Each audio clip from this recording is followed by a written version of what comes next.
இப்போது இந்த வீடியோ பார்த்துட்ருக்கேன் எஸ்பெஷலி வந்து டீச்சர்ஸ்க்கு இது கண்டிப்பாக ஒரு யூஸ்ஃபுல்லான ஒரு இதுன்னே சொல்லுவேன், ஒரு டூல்னே சொல்லுவேன். இது என்னென்னு பார்த்தீங்கன்னா சாக் ஹோல்டரு. இது வந்து இந்த டாம்ஸ்கர் கம்பெனி இன்ட்ரடியூஸ் பண்ணியிருக்காங்க. இங்கே பாருங்கள், டீச்சர்ஸ் கேர்னு போட்டு எழுதியிருக்காங்க. ஸோ இதோட ருப்பீஸ் பார்த்தீங்கன்னா 20 ருப்பீஸு. இது வந்து பார்த்தீங்கன்னா இது எப்படி யூஸ் பண்ணுங்கிறது எல்லாம் கூட இதில் இருக்குது. நான் உங்களுக்கு காட்டுறேன் பாருங்கள். இப்போது இந்த மாதிரி இருக்கும்.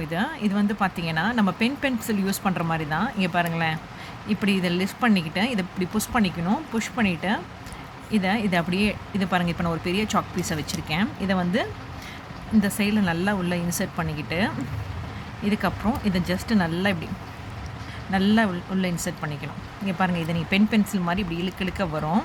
உங்களுக்கு வேணும்னா எவ்வளோ சைஸ்க்கு வேணுமோ வச்சுக்கலாம். அந்த மாதிரி வச்சுக்கலாம். நம்ம கையில் இந்த மாதிரி இப்படி தொட்டு இந்த சாக் பீஸ் எல்லாம் ஆகும் பார்த்தீங்களா, இந்த மாதிரி ஆகவே ஆகாது.